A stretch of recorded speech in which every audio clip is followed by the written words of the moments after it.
Welcome, friends. Today we will journey together through 10 timeless Buddhist stories, each one a lamp that can illuminate the hidden corners of our modern lives. These are not just old tales. They are mirrors in which we may see our own struggles with craving, impermanence, truth, and freedom. I invite you to settle in, breathe deeply, and listen with a quiet heart. If these stories touch you, please take a moment to like this video. It helps share these teachings with others who may be walking through their own deserts of doubt. And as we reflect together, I encourage you to share your thoughts in the comments. What story speaks to your life right now? Which truth are you ready to practice? By sharing, you not only strengthen your own path, but you also become part of this community of seekers. And if you wish to continue exploring the wisdom of Buddhism in a calm and practical way, please subscribe to this channel and turn on the bell. Each week, we walk further, together. 1. The Mirage and the Compass. Imagine yourself standing at the edge of a vast desert. The horizon shimmers with heat, and the sand seems endless in every direction. You are not alone. Behind you stretches a caravan of people, men, women, children, each depending on your judgment. Ahead lies 60 leagues of burning wilderness. The supplies on your back are precious. Water, food, the only thread of life between survival and ruin. And in this moment of gravity, a stranger appears. He looks noble, adorned with flowers. His voice soft, persuasive. He whispers, "Why carry all this weight? Ahead there are lakes and rivers. Throw your burdens away and walk freely." One caravan leader listened, trusting the sweet words. He discarded the very resource that could have sustained him. His people followed, and all perished in sand. The second leader paused. He observed the ground, the sky, the wind. There was no sign of rain, no cloud on the horizon, no storm that would bring water. He saw the inconsistency between promise and reality, and so he kept the water. His caravan survived. This story, ancient and simple, is more than history. It is a mirror for us today. Each of us crosses our own desert, and each of us meets voices that tempt us to abandon what sustains us. Sometimes those voices are external. Advertisements promising instant happiness, influencers offering shortcuts to success, preachers selling certainty at the price of your critical thought. Sometimes those voices are internal. The craving that tells you, give up discipline, indulge now, you will be fine. The lesson is not to fear every voice, but to test every voice.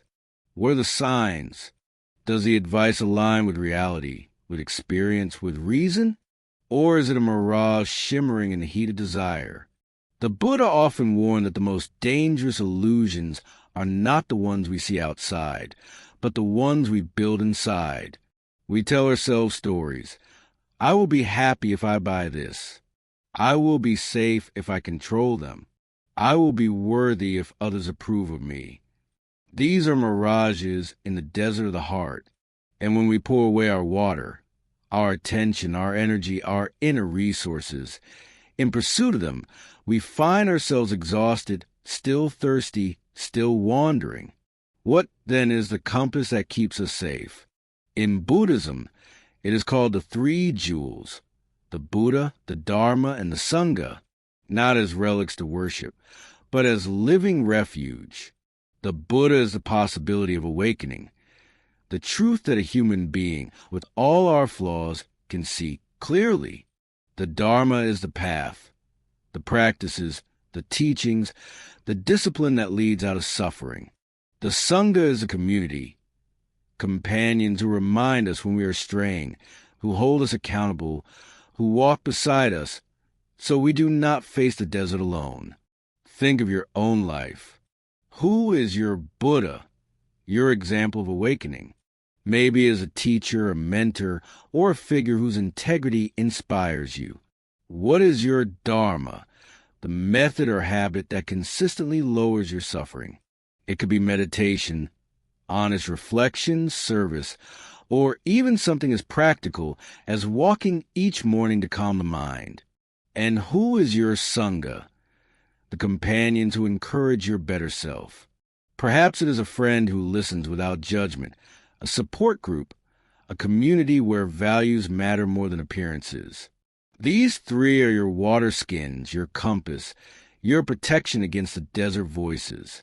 Without them, even the strongest will falter.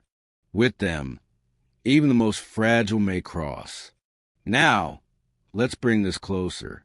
Imagine you're scrolling late at night, tired, restless. An ad promises that with one purchase you can look 10 years younger, feel 20 years lighter, live free of pain. In that moment, the goblin is before you, wrapped in flowers, speaking soft promises. What is the test? Do you check the ground?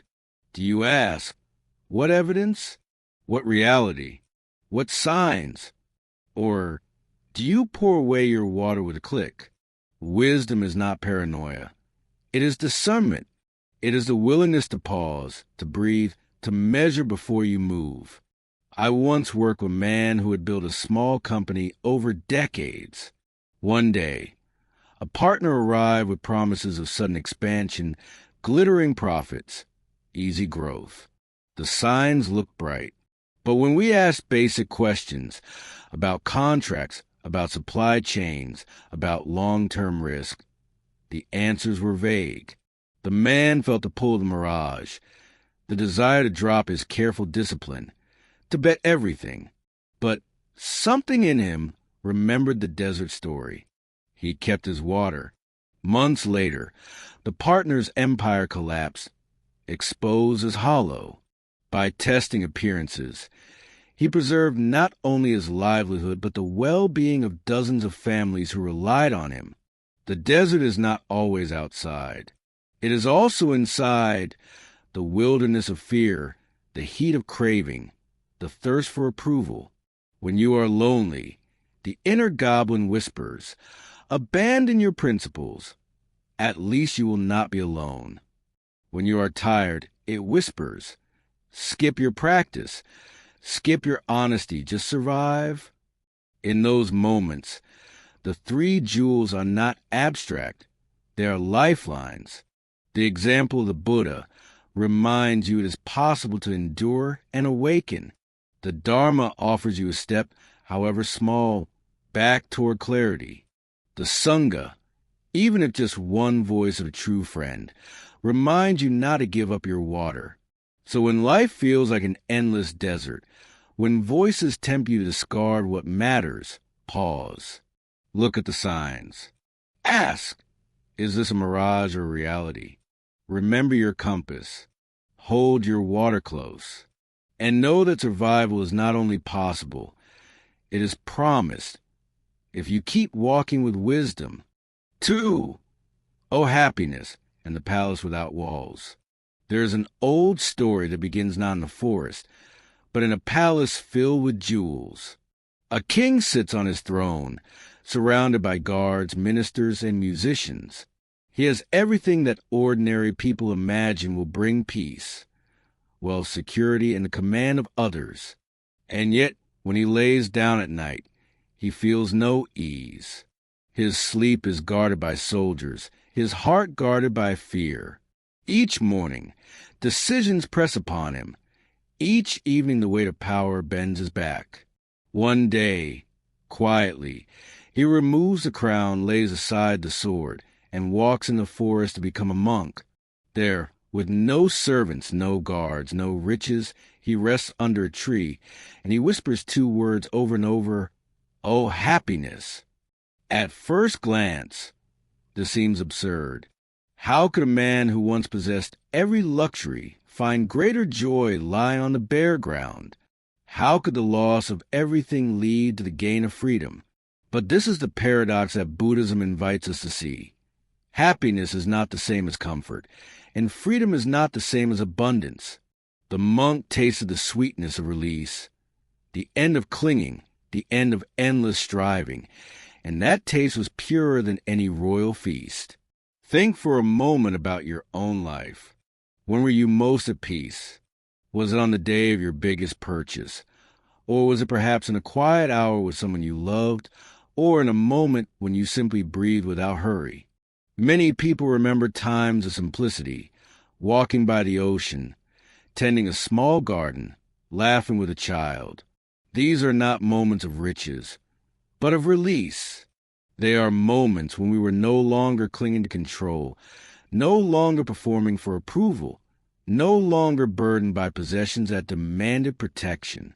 In those rare pauses, the whisper, "Oh, happiness," rises naturally in the heart. The Buddha often spoke about the chain of craving, how desire breeds grasping, grasping breeds clinging, clinging breeds suffering. The king in the story had lived at the center of that chain. His throne was not a seat of rest, but a seat of endless craving.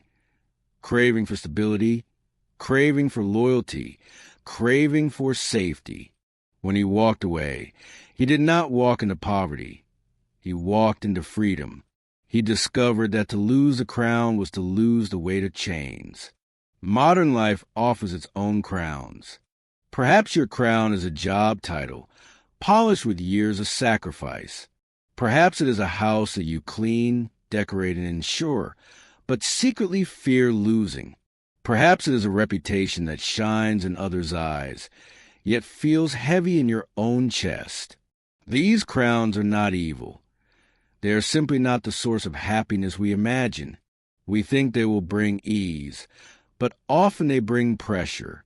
We think they will make us free, but often they bind us tighter. Non-attachment does not mean throwing away every crown. It means recognizing that your identity is not locked inside it. You can hold it lightly, knowing that true happiness lies in release, not possession. I once spoke with a woman who had spent 30 years climbing her career ladder. She reached a position that paid more than she had ever dreamed. Yet one day she looked at her calendar and realized that not 1 hour in the week was truly hers.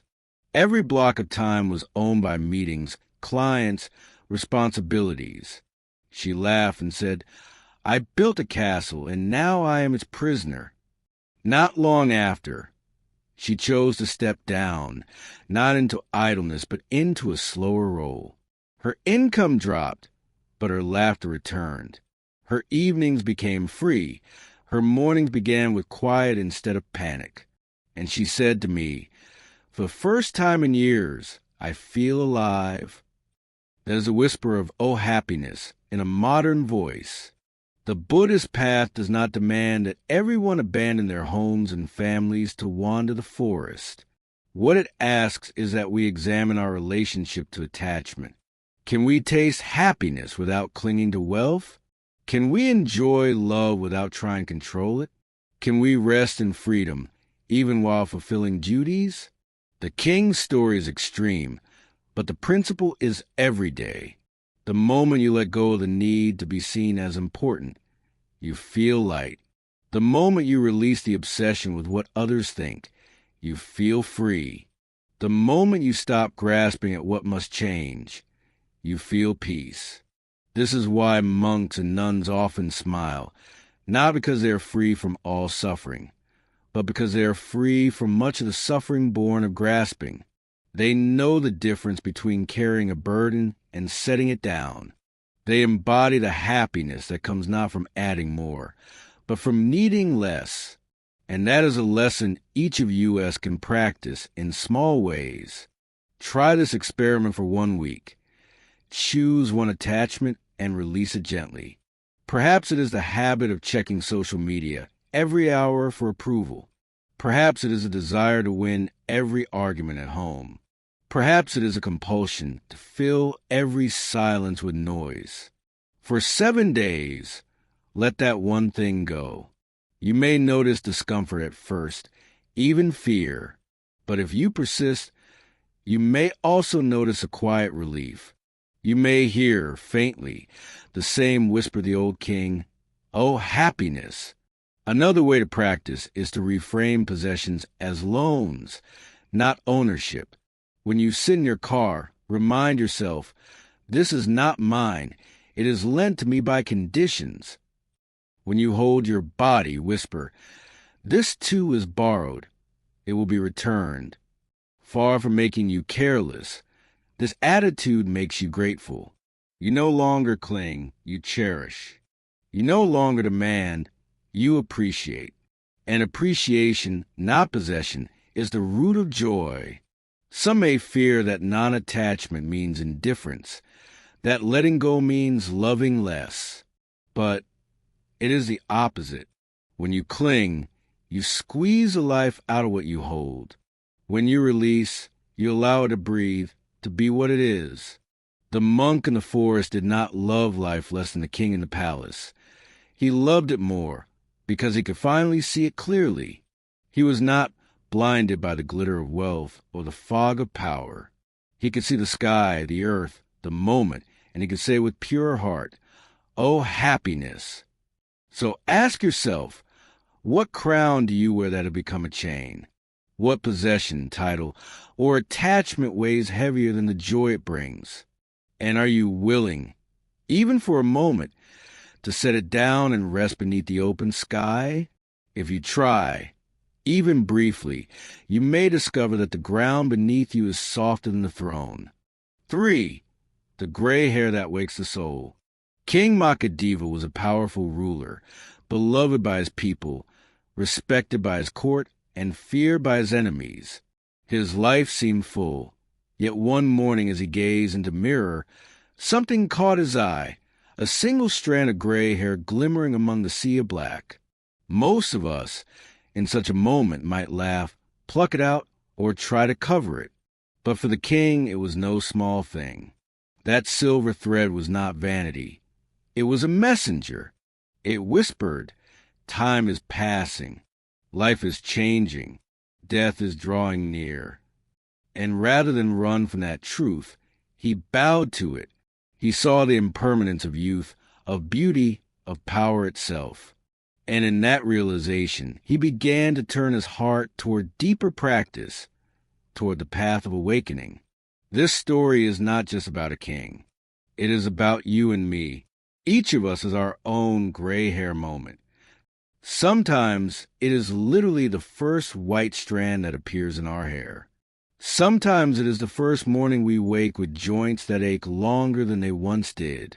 Sometimes it is a doctor's words that shake us, or the day a loved one forgets our name, or the quiet when children leave home. Life is filled with these messengers. We can ignore them, covering them with dyed distraction or denial, or we can honor them, letting them remind us to live wisely before the time runs out. Buddhism teaches impermanence, and Nikka as a central truth. Everything that is born will change. Everything that arises will pass. To cling is to suffer.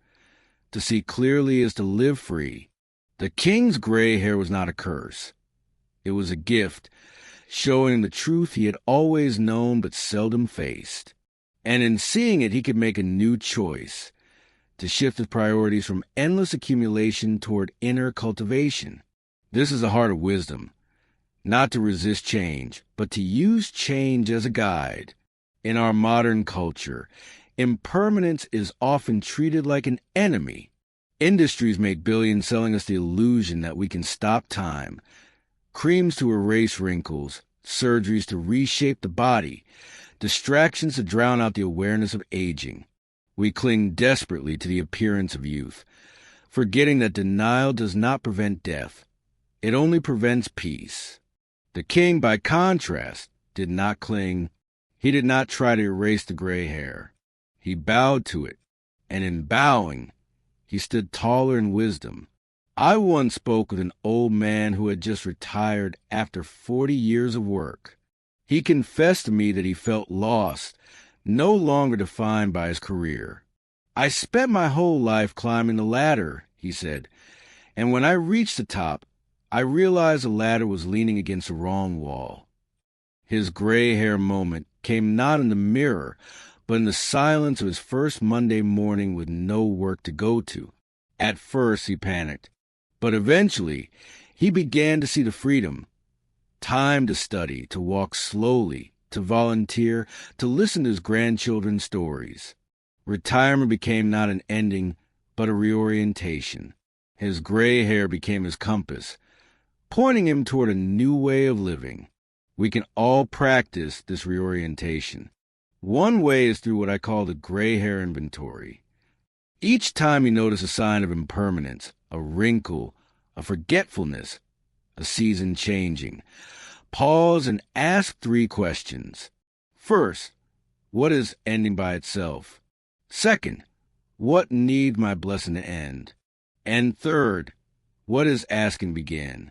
For example, perhaps the natural ending is the energy to work long nights.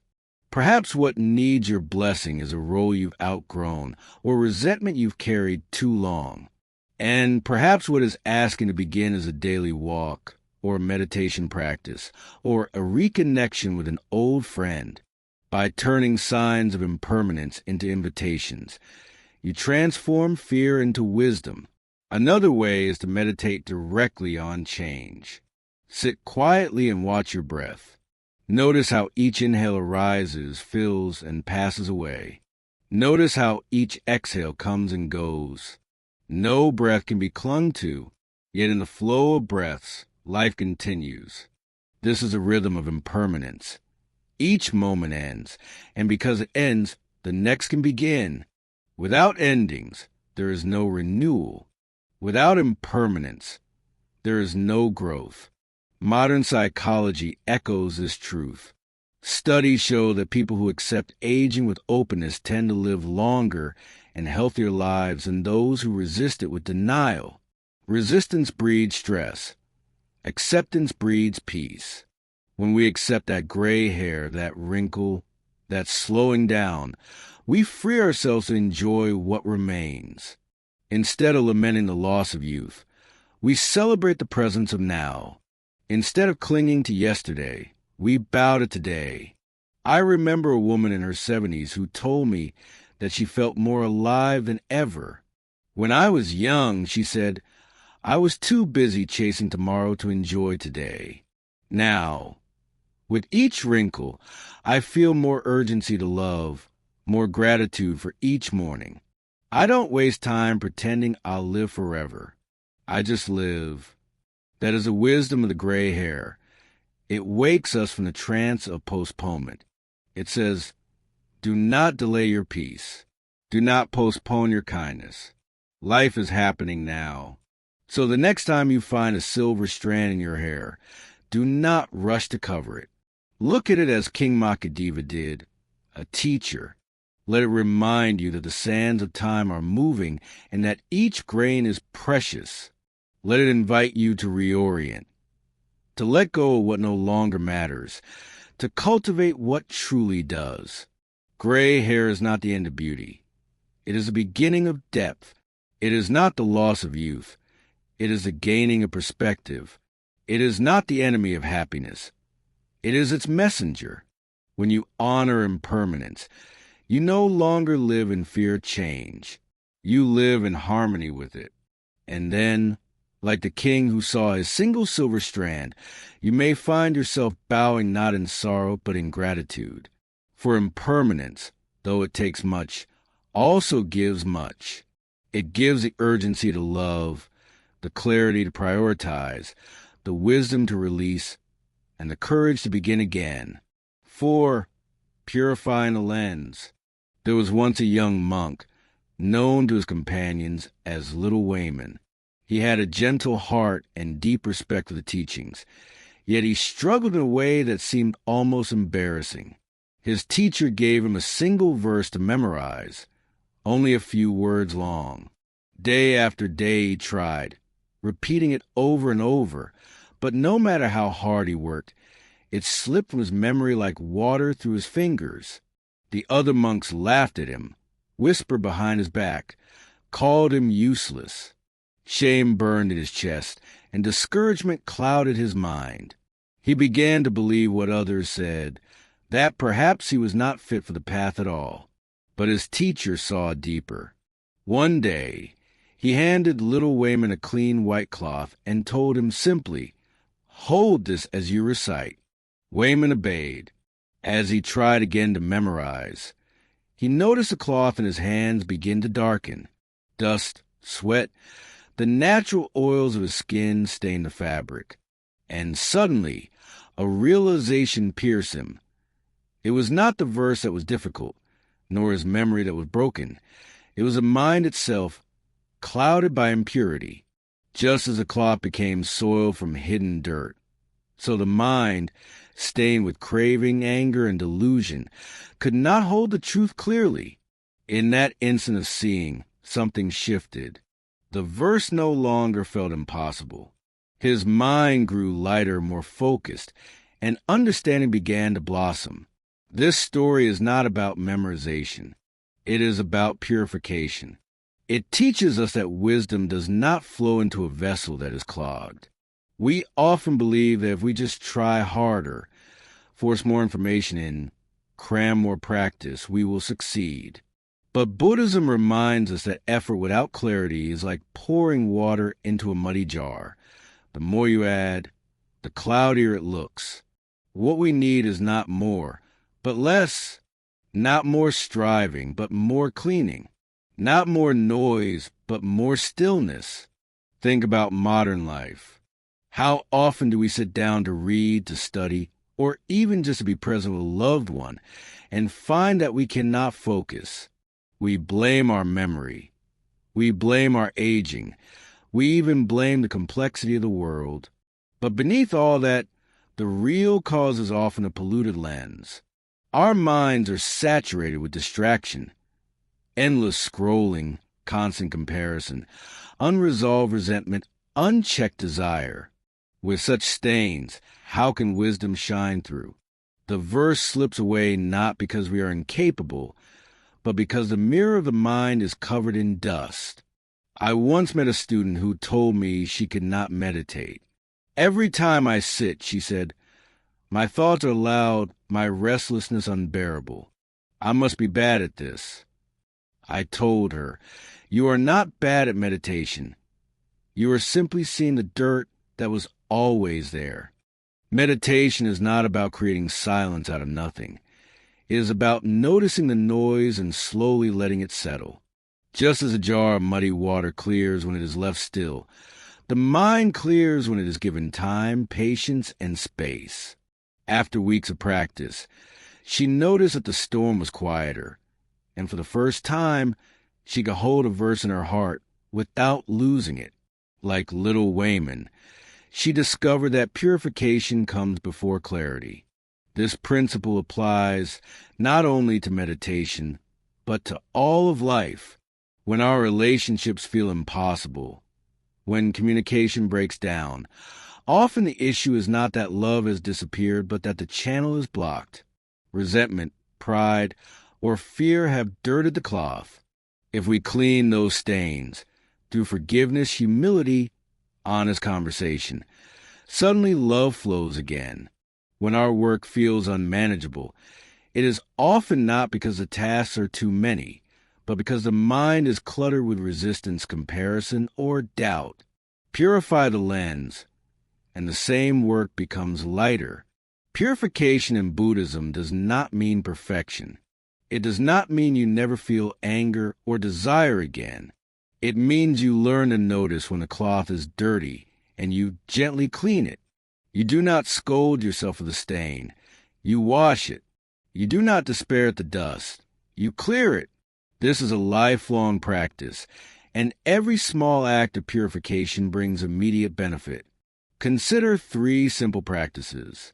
First, simplify one area of your life. Clear one drawer. Cancel one unnecessary subscription. Turn off one notification. When you remove clutter outside, the mind feels relief inside. Second, practice forgiveness in small doses. Each night, recall one person who irritated you and say quietly, "May I let this go?" You do not have to reconcile instantly, but the act of loosening your grip purifies your heart. Third, cultivate mindfulness of speech. Before you speak, ask, is this true? Is it kind? Is it necessary? If it fails the test, let it pass unspoken. Each word unspoken that would have harmed is a stain removed from the cloth. Science supports these practices. Studies show that reducing digital distraction improves memory and focus. Forgiveness practices lower blood pressure and stress. Mindful speech strengthens relationships and trust. The ancient teaching and modern research meet here. Purification is practical, measurable, and transformative. Little Wayman's story is a reminder that failure often signals not lack of ability, but need for cleansing. When you cannot learn, when you cannot love, when you cannot rest, do not only push harder. Ask, what impurity is clouding the lens? Maybe it is fear of failure. Maybe it is envy of others. Maybe it is exhaustion from overwork. When you see it, you can wash it. And once washed, the same task that seemed impossible becomes natural. There's a quiet joy in this approach. You no longer curse yourself for weakness. You treat yourself like the cloth, worthy of care, capable of becoming clear again. You learn to trust that beneath the stains, the fabric is pure. Beneath the craving, beneath the anger, beneath the delusion, your mind is naturally luminous. Purification does not create that luminosity. It reveals it. So next time you find yourself stuck, unable to remember, unable to focus, unable to love, do not despair. Do not assume you are broken. Simply pause, breathe, and ask, what needs to be cleaned? Then take one step to wash the cloth. Perhaps a moment of silence, perhaps an act of kindness, perhaps letting go of one distraction. And as you do, you may feel the same shift that little Wayman felt. The verse of life, once elusive, begins to settle in your heart. 5. The fool who mispriced life. There was once a merchant who prided himself on being clever in trade. He could calculate quickly, bargain hard, and boast of profits that others envied. But one day, the story says, he made a tragic mistake. He mispriced what was valuable and what was worthless. He sold the jewel for a penny and clung to the pebble as if it were gold. When others tried to correct him, he laughed and waved them away. He thought himself wise, but in truth he was a fool. This tale is not about markets. It is about priorities. The Buddha used it to show how easily we misprice our own lives. We spend decades chasing coins of reputation, approval, wealth, and fleeting pleasure, while selling away the jewel of inner peace, health, and truth. We cling tightly to what will not last and neglect what alone could bring lasting freedom. In the end, the fool has a chest full of pebbles, and the jewel is gone. Look around in modern times. How often do we hear people say, I will rest when I retire, or I will spend time with my family once I make enough, or I will practice when life slows down? These are the words of mispricing. We trade away the irreplaceable present for the promise of a future that may never arrive. We hold tight to the pebbles of busyness, of prestige, of endless consumption, and we sell off the jewel of our health, our relationships, our peace of mind. And when a reckoning comes, when illness strikes or death nears, many realize too late that they sold the jewel cheap. I once sat beside a man in the hospital who was in his final days. He told me through tears, I thought I was working for my family, but I barely knew my children. I thought I was building a legacy, but I was only feeding my pride. All the things I spent my life on, I cannot take with me. And the things I ignored, love, kindness, presence, those are the only things I crave now. His voice was not bitter, only sorrowful. He saw clearly at the end what he could not see in the rush of living. He had mispriced life. Buddhism calls this ignorance. Avijja, the root delusion that confuses what is truly valuable with what is not. Wisdom, by contrast, is the ability to discern, to see that kindness outlasts wealth, that truth outshines fame, that compassion is greater than conquest. The fool measures with the wrong scale. The wise recalibrate. The fool looks only at short-term gain. The wise sees long-term liberation. How can we recalibrate in daily life? One way is through the practice of reflection. Each night, ask yourself, if today were my last day, what would I regret? And what would I be grateful I did? Often the answer is not, I regret not working harder, or I regret not buying more. It is, I regret not loving more, not forgiving more, not resting more. By asking daily, you adjust your pricing while time still remains. Another way is through generosity. When you give, whether money, time, or presence, you train yourself to value what is beyond clinging. You affirm that the jewel is not in possession but in release. Studies confirm what the Dharma has long taught. People who give live longer, happier lives. The fool hoards and suffers. The wise share and rejoice. Consider also the role of mindfulness. Without awareness, you may find yourself swept into mispricing automatically, pulled by advertisements, peer pressure, or habit. But when you pause and breathe, you see more clearly. This craving is only a pebble. This moment of peace is a jewel. Mindfulness is the lamp that reveals true value. The world constantly tempts us to misprice. It tells us that success is followers, likes promotions, trophies. It whispers that worth is measured by possessions. But sit quietly, and you know this is not true. The richest moment of your life may be the simplest.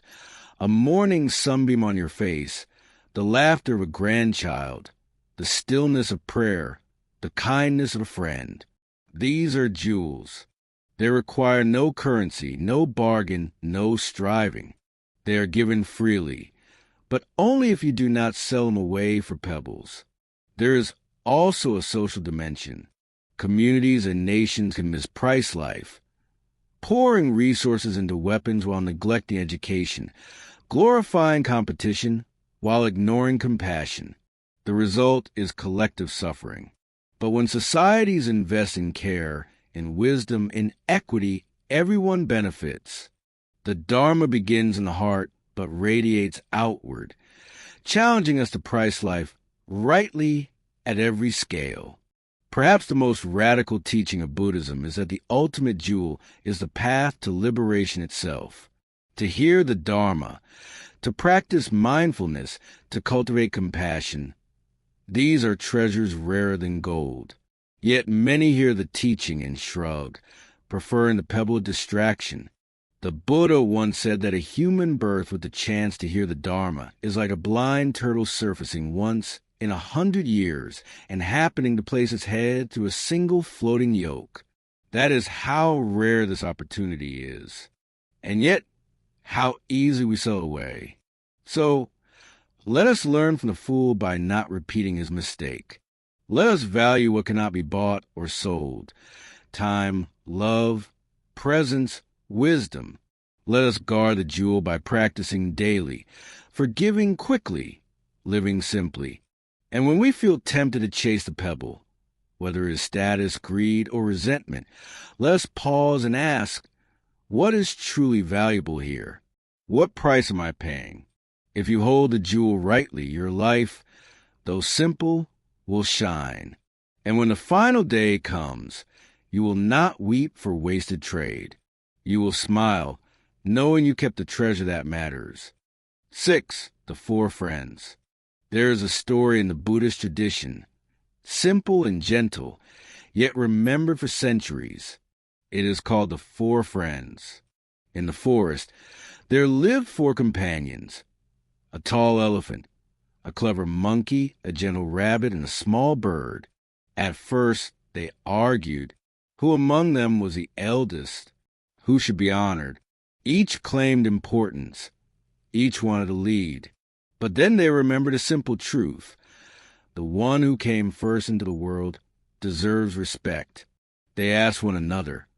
And it turned out that the bird was the oldest, for it had planted the seed of the tree they all lived beneath. The rabbit had watered it, the monkey had tended it, and the elephant had protected it. Together, through their efforts, the tree grew tall and strong, providing fruit and shade for all. From that day, the four no longer quarreled. They stood one upon another, the bird on the rabbit on the monkey on the elephant, living in harmony, each supporting the other. At first glance, it looks like a fable for children, but the meaning runs deep. The story teaches us about harmony, respect, and cooperation. The elephant, though powerful, bows to the bird. The monkey, though clever, accepts the guidance of others. The rabbit, though small, is recognized for its care. The bird, though tiny, is honored as the elder. In this harmony, strength is multiplied and life flourishes. Think about our own lives. How often do we quarrel, comparing who is greater, who is wiser, who is more deserving? Families fracture over pride. Communities divide over status. Nations clash over power. We forget that no tree grows alone. Every fruit we enjoy comes from the effort of countless beings. Farmers, rain, sunlight, soil, ancestors. To recognize this interdependence is to step out of arrogance and into gratitude. I once met a family torn apart by inheritance disputes. Siblings who had once played together as children now looked at each other with suspicion. Each wanted recognition. Each wanted the larger share. But when they paused and remembered their parents, the sacrifices made, the meals shared, the roof built, they softened. They saw that the wealth before them was not the result of their own cleverness alone, but of many hands, many lives. Slowly, reconciliation began. The lesson of the four friends was alive there. When respect replaces pride, harmony returns. Buddhism calls this principle Sangha, the community of support. No one walks the path alone. Even the Buddha, though awakened, spoke of the Sangha as one of the three jewels. The four friends show us that harmony is not uniformity. Each animal remains itself. Elephant strong, monkey agile, rabbit gentle, bird small. None denies its nature. And yet, together, they create something greater than any could alone. In the same way, communities thrive not when everyone is the same, but when differences are honored, respected, and woven into unity. Modern research in psychology echoes this. Studies show that people who live in strong, supportive communities have longer lifespans, lower stress, and greater happiness. Loneliness, by contrast, is as harmful to health as smoking or obesity. The wisdom of the four friends is not just moral, it is biological. We are built for connection. When we respect one another and live in harmony, even our bodies heal. Another teaching in the story is humility. The elephant could have said, "I am the strongest, therefore I lead." The monkey could have said, "I am the cleverest, therefore I rule." The bird could have hidden in shame, saying, "I am too small, I matter nothing." But instead, each accepted its place with humility. In honoring the oldest, they honor the truth that all life is connected through time. The tree they enjoyed was not only their work, but the work of those before them. Humility is the soil of harmony. Without it, pride poisons relationships. In daily life, we can practice this humility in simple ways. Listen more than you speak. Acknowledge the efforts of others. Say, "Thank you," often, not only for grand gestures, but for small kindnesses. When you walk through your home, notice how many unseen efforts allow you to live comfortably. The work of builders, the labor of farmers, the service of strangers. Let that awareness soften your pride and awaken your gratitude. The four friends also remind us about harmony across generations. In families, tension often arises between old and young. The old think the young are reckless. The young think the old are outdated. But harmony comes when both recognize their value. The old are like the bird, elders who planted seeds long ago. The young are like the monkey, the rabbit, the elephant, strong, energetic, ready to continue the work. Without the elders, there would be no tree. Without the young, the tree would wither. Together, they sustain life.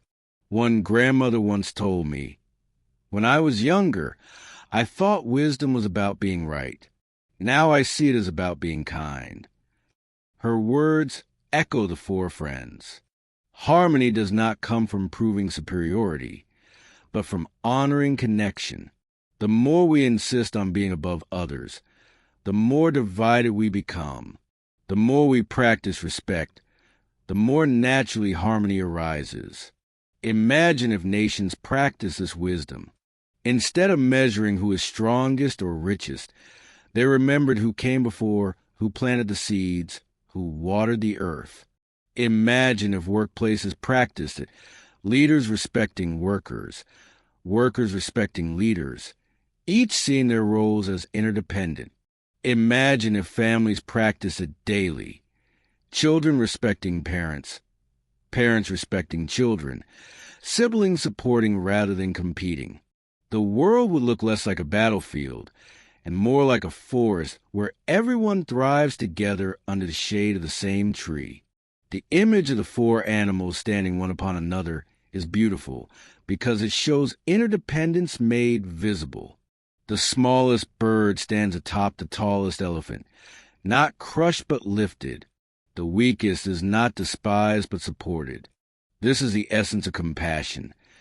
To use your strength to lift others, not to push them down.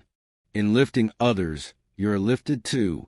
So when you hear the story of the four friends, do not dismiss it as a children's fable. See it as a mirror. Ask yourself, in my family, in my community, in my work, am I like the fool who quarrels for superiority, or am I like the elephant who bows to the bird? 7. The poison arrow. There is a story told in the time of the Buddha. A man was struck by a poison arrow. His friends and family rushed to help, but the man resisted. Instead of allowing the arrow to be removed, he demanded answers. Who shot me? What caste is he from? What kind of bow did he use? What was the arrow made of? What poison coats the tip? His companions pleaded, "Let's pull it out before you die." But the man refused until he knew every detail. And so, while waiting for answers that never came, he died with the arrow still lodged in his body. The Buddha explained that we are often like this man. Instead of addressing the suffering directly, we become lost in endless speculation. We debate abstract questions, whether the world is eternal or not, whether the soul exists in this form or another, while the arrow of craving and ignorance is piercing our heart. The point of practice is not to satisfy curiosity about metaphysics, but to end suffering here and now. First, remove the arrow. Then, and only then, may you reflect on other questions with a clear mind. This parable is not against knowledge. It is against delay. It reminds us that wisdom is practical. When your house is on fire, you do not ask about the color of the flames. You put out the fire. When your leg cramps in the night, you do not write a treatise on physiology. You stretch, hydrate, and relieve the pain.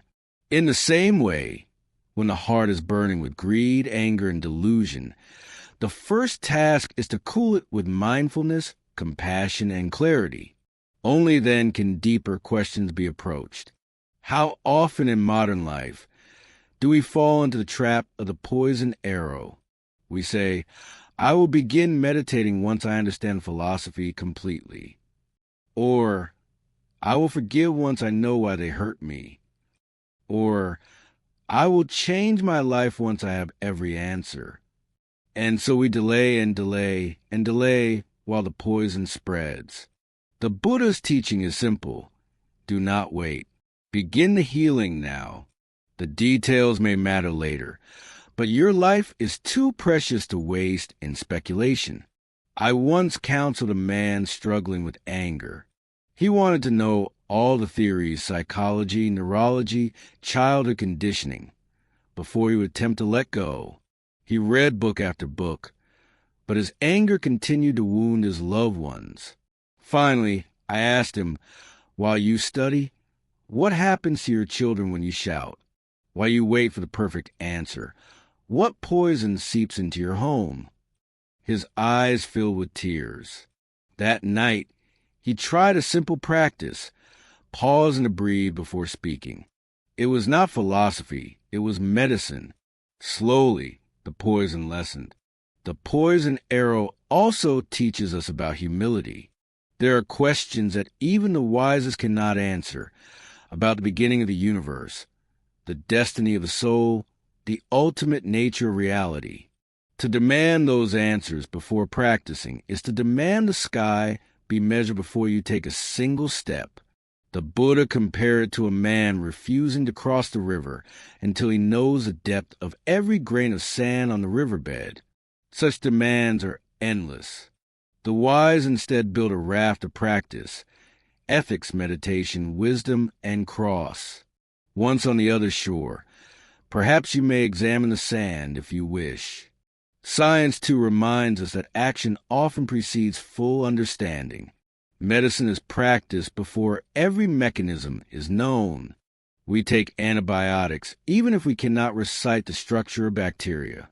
We wear seatbelts even if we cannot describe the physics of collisions. In the same way, we can practice mindfulness, compassion, and generosity without first answering every metaphysical question. The benefit is immediate. The poison begins to fade.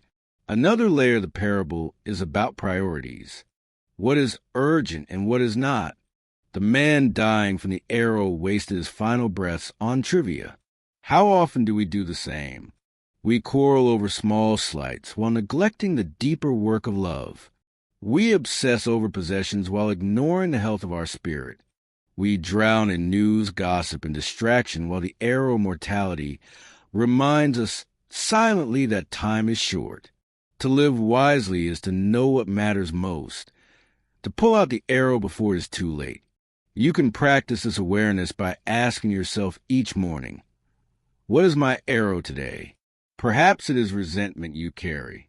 Perhaps it is fear that freezes you. Perhaps it is craving that drives you endlessly. Naming the arrow helps you focus not on abstract questions, but on direct healing. Then, with compassion, you apply the antidote, kindness, letting go, mindfulness. Slowly, the wound begins to close. The man in the story died because he demanded certainty before action. We need not repeat his fate. Life is short, uncertain, fragile. To demand that every question be answered before you live is to miss the chance to live at all. The Buddha's wisdom is a call to urgency. Heal now, practice now, love now. Let the arrow be pulled. When you hear this story, reflect, what arrow is piercing me today? And am I delaying its removal by waiting for answers that may never come? The Buddha's compassion is not in giving us endless theories, but in handing us the medicine directly. The Dharma is that medicine. Our task is to take it, to apply it, to heal. 8. The blind man and the elephant. There's a famous story that has traveled through many cultures. Yet in Buddhism it takes on particular clarity. A group of blind men were brought before an elephant, each allowed to touch only one part of its body. One grasped the trunk and declared, "The elephant is like a snake." Another held the ear and insisted, "No, The elephant is like a fan. A third touched the leg and said, "It is like a pillar." A fourth held the tail and laughed. "You are all wrong. The elephant is like a rope." Each was convinced he alone was right, and each argued fiercely with the others. None could see that they were all both right and wrong. This story is simple, but reveals a profound truth. Our perceptions are partial. Each of us touches only a piece of reality, shaped by our own experience, culture, and limitations. Yet we often mistake the part for the whole. We cling to our viewpoint as if it were absolute, and in doing so, we quarrel endlessly. The tragedy is not that we see partially, but that we forget we do. The Buddha used this story to show the danger of dogmatism. He did not deny the men's experiences. Each description was true in part. But truth is larger than any single perspective. To see more fully, we must listen to others, expand our view, and accept our limits. Humility, not certainty, is the doorway to wisdom. Think about how often this plays out in daily life.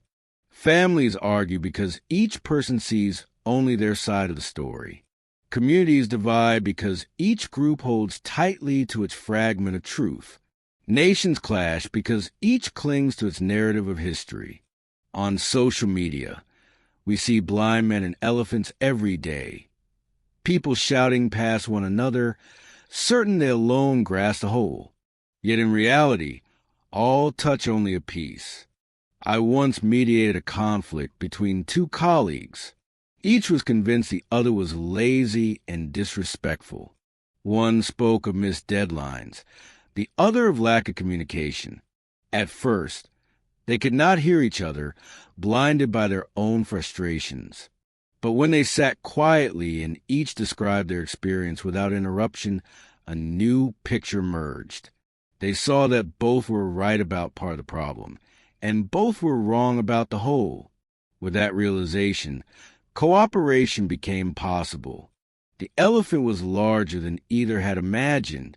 This story teaches us two practices. First, to hold our views lightly. When you catch yourself saying, "I am absolutely right," pause and ask, "Am I only touching the trunk? Am I only holding the tail?" This does not mean abandoning conviction, but tempering it with humility. Second, to listen deeply. When others speak, instead of planning your rebuttal, imagine they are touching another part of the elephant. Ask, what piece of truth are they seeing that I am missing? Together, your views may create a fuller picture. Science mirrors this wisdom. Each field of study, biology, physics, psychology, touches apart reality. No single discipline holds a whole. True understanding comes from dialogue, integration, humility. The same is true in our personal lives. No single person, no matter how wise, sees everything.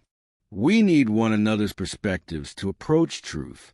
The elephant also symbolizes reality itself, vast, complex, beyond full grasp.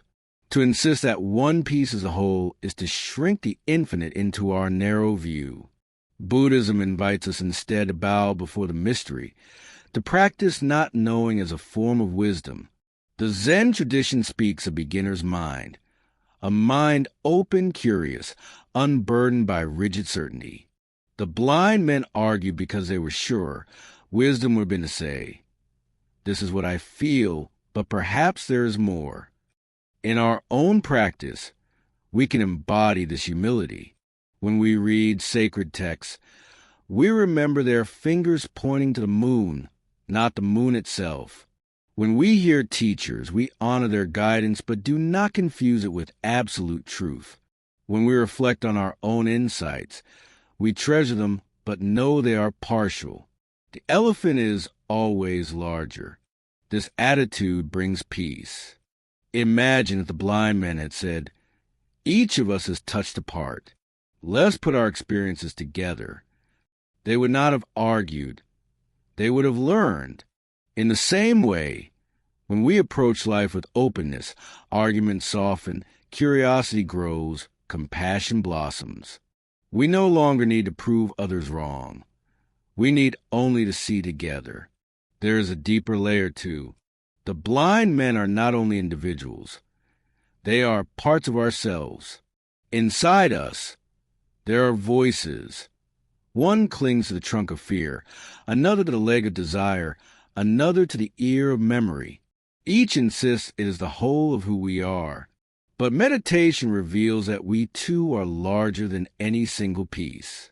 We are not just fear, not just desire, not just memory. Like the elephant, our being is vast. To cling to one identity is to live partially. To open a whole is to live freely. So the next time you find yourself in conflict with another or within yourself, pause and remember the elephant. Ask, what part am I touching? What part are they touching? What larger truth holds us both? This question alone can dissolve quarrels and invite compassion. In the end, the story of the blind men and the elephant is not about blindness, but about openness. We are all blind in some way, limited by our senses, our culture, our history. The question is, will we cling to our fragment and fight, or will we share our fragments and learn? If we choose the latter, then together we may begin to see the outline of truth, vast and gentle, like the elephant itself. 9. Gathering the threads of wisdom. We have walked together through many stories. The king who laid down his crown and whispered, "Oh, happiness!" The silver strand of hair that woke a ruler to impermanence. The cloth that showed little Wayman the stains of the mind. The fool who traded jewels for pebbles.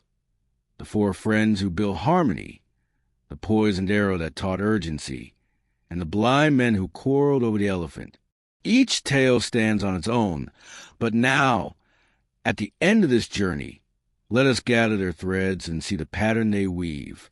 The pattern is simple, yet profound. Life is fragile, fleeting, and interdependent.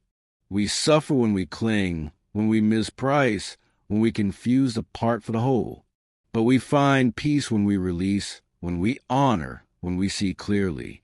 Each story is a mirror of our own lives. The palace without walls is in our own craving. The gray hair is in our own aging. The soiled cloth is in our own restless minds. The jewels and pebbles are in our own daily choices. The 4 friends are in our own families and communities. The poisoned arrow is in our own delays. The blind men are in our own certainties. And the elephant is reality itself, vast, mysterious, greater than any of us alone. What, then, shall we do with these stories? The answer is not to store them as entertainment, but to let them live in us as practices. When you next feel overwhelmed by possessions, remember the king beneath the tree. When you see a wrinkle in the mirror, bow as Makadeva bowed. When your mind feels muddy, cleanse it with stillness as Wayman did. When you feel tempted by pebbles, ask yourself if you are selling away a jewel. When conflict arises, recall the 4 friends standing together. When you delay change, remember the poisoned arrow and act now. And when you argue fiercely, recall the blind men and soften into humility. In this way, the stories continue long after the telling ends. Buddhism is often called the middle path, not because it avoids extremes passively, but because it honors balance actively. These stories guide us toward that middle, between clinging and denial, between arrogance and despair, between delay and haste, between certainty and confusion. The middle path is not dull. It is alive with awareness. It is the path of seeing things as they truly are, without exaggeration or avoidance. Modern life makes this path challenging. We are told constantly to cling, to buy more, to appear more, to achieve more. We are told to deny impermanence, to fear aging, to hide from death. We are told that worth is measured in numbers, That delay is acceptable. That certainty is proof of strength. In this noise, the Dharma whispers differently. Let go, accept change, value what matters, act with urgency, listen with humility. It is a quieter voice, but it is the voice that heals. I once asked an elderly woman what wisdom she would pass to her grandchildren. She smiled softly and said, "Do not waste your time on what you cannot keep. Love people. Use things, not the other way around." Her words echo all the stories we have heard. The king wasted years protecting his crown. The fool wasted life collecting pebbles. The blind men wasted energy fighting. But those who saw clearly, whether a monk, a bird, or a grandmother, knew the secret. Happiness is found not in clinging, but in releasing. So let us reflect together. Close your eyes for a moment. Breathe. Ask yourself, what crown am I clinging to that has become a chain? What jewel am I trading for pebbles? What arrow am I delaying to remove? What elephant am I misseeing? And who are the friends I need to honor more fully? Let these questions settle not only in your mind, but in your heart. They are not riddles to solve once, but companions to walk with daily. The stories also remind us of compassion. None of the characters were perfect. The king clung before he let go. Wayman struggled before he understood. The fool erred before we learned from him. Even the blind men, in their quarrel, were sincere. This should comfort us. We too stumble, we too misprice, we too delay. But each mistake is itself a teacher.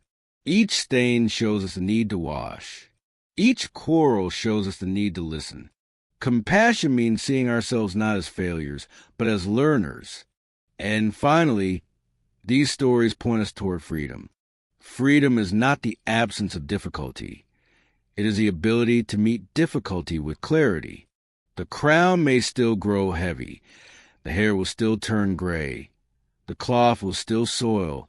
The arrows will still fly. The elephants will still stand unseen. But when we practice letting go, bowing, cleansing, acting, and listening, we discover that the difficulties no longer bind us. They become teachers, not tyrants. We become free, even in the midst of change. So as we close this journey together, let us carry these stories not as ancient relics, but as living guides. Whisper, "Oh, happiness," when you feel release. Bow to your gray hair as a friend. Wash your cloth daily. Choose jewels over pebbles. Stand like the four friends in harmony. Pull out the poison arrow without delay. Listen like the blind man could not. And in doing so, you will walk the middle path, gentle, clear, and free. 10. A call to daily practice. Stories inspire us, but without practice, they remain like seeds left ungerminated on dry ground. The Dharma is not meant only to be heard. It is meant to be lived. And so, as we conclude this journey together, let us speak not only of wisdom, but of practice. Small, daily ways to carry these teachings into the heart of life. Begin with the morning. When you wake, before you reach for your phone, pause and whisper a single phrase. Another day has been given. This is the practice of gratitude. It purifies the lens of the mind before the dust of hurry settles in. It is like the king bowing to his gray hair, not in fear, but in reverence to the chance to live wisely today. Even one breath of gratitude reshapes the day ahead. Throughout the day, notice the crowns you wear. Perhaps it is your role as a parent, a worker, a provider, a caretaker. These roles are not chains, but they can become heavy if clung to too tightly. Practice holding them lightly. Say to yourself, "This is my role for now, but it is not my whole being." In this way, you walk as the king did when he laid down his crown, whispering, "Oh, happiness." At meals, pause, honor the four friends. Reflect on how many beings contribute to food before you. The farmers, the rain, the soil, the sun, the transporters, the cooks. None of us eats alone. Each bite is the fruit of community. Say quietly, may this food nourish not only my body, but also my compassion. Eating becomes not just consumption, but communion, a practice of gratitude and interconnection. When conflict arises, as it always does, practice listening like the blind men could not. Ask yourself, what part of the elephant am I holding? What part are they holding? Then listen, not to win, but to understand. Even if agreement does not come, compassion will. And compassion is the fruit that nourishes peace. In moments of restlessness, when the mind will not settle, remember little Wayman and his soiled cloth. Do not scold yourself. Simply recognize the dirt and gently wash it with silence. Sit for 5 minutes, watching your breath. Each inhale, each exhale is a gentle cleansing. With time, the verse of life, once elusive, will settle naturally in your heart. And when urgency strikes, when suffering burns or change demands action, remember the poison arrow. Do not delay. You do not need every answer before you begin. You do not need perfect clarity before you forgive, perfect knowledge before you meditate, perfect control before you love. Begin now. Pull the arrow. Life is too precious for postponement. As evening falls, reflect on jewels and pebbles. Ask, what did I trade today? Did I trade a jewel of presence for a pebble of distraction? Did I value the wrong things? There is no need for harsh judgment, only for awareness. Each recognition is itself a jewel recovered. Slowly, day by day, the chest of your life fills not with worthless pebbles, but with treasures that endure. Finally, before sleep, whisper a blessing. It may be as simple as, may all beings be safe. May all beings be free from suffering. In this way, your last act of the day is not clinging, but releasing, not grasping, but giving. And you rest as the king did beneath his tree, whispering into the night, "Oh, happiness." These practices are not grand. They do not require monasteries or long retreats. They require only intention, only remembrance. Like drops of water filling a jar, small acts of mindfulness, gratitude, and compassion accumulate. And one day, without effort, you find the jar full. You find the jewel shining. You find the elephant not as fragments, but whole. Remember this, wisdom is not far away. It is here, in the way you rise, the way you eat, the way you listen, the way you rest. Every moment is a chance to purify, to reprioritize, to harmonize, to act with urgency, to see with humility. Every moment is a chance to step onto the middle path. So let this not be the end of our journey, but the beginning of yours. Take one story, one practice, and live it today. Whisper, "Oh, happiness," when you feel release. Bow to your gray hair as a teacher. Wash your cloth in silence. Guard your jewels. Stand with your friends in harmony. Pull the arrow. Listen to the elephant. And above all, practice compassion. For compassion is the root, the trunk, the branch, the fruit. May these stories continue to walk beside you. May they remind you not only of what is fleeting, but of what is eternal. And may you, in each breath, in each step, discover the quiet truth that was there all along. Happiness is not something you chase. It is something you uncover, here and now, when you live with clarity, humility, and love. As we close, remember that wisdom is not hidden in distant mountains. It is here, in each breath, in each choice, in each small act of truth and compassion. The stories you have heard today are seeds. Whether they flower depends on how gently and consistently you water them. If you found peace or clarity in even one of these teachings, I ask you to share this video with someone you love. Offer them a moment of reflection, just as you received today. And before you go, please leave a comment. Tell me which story stayed with you, which lesson you wish to carry into your life. Your words may be the mirror that helps another person see themselves. Finally, if you are new here, or if you've been walking quietly with us, I warmly invite you to subscribe and become part of this growing circle. Together we will keep walking the path of wisdom, kindness, and freedom. May you be safe, may you be peaceful, and may you be free.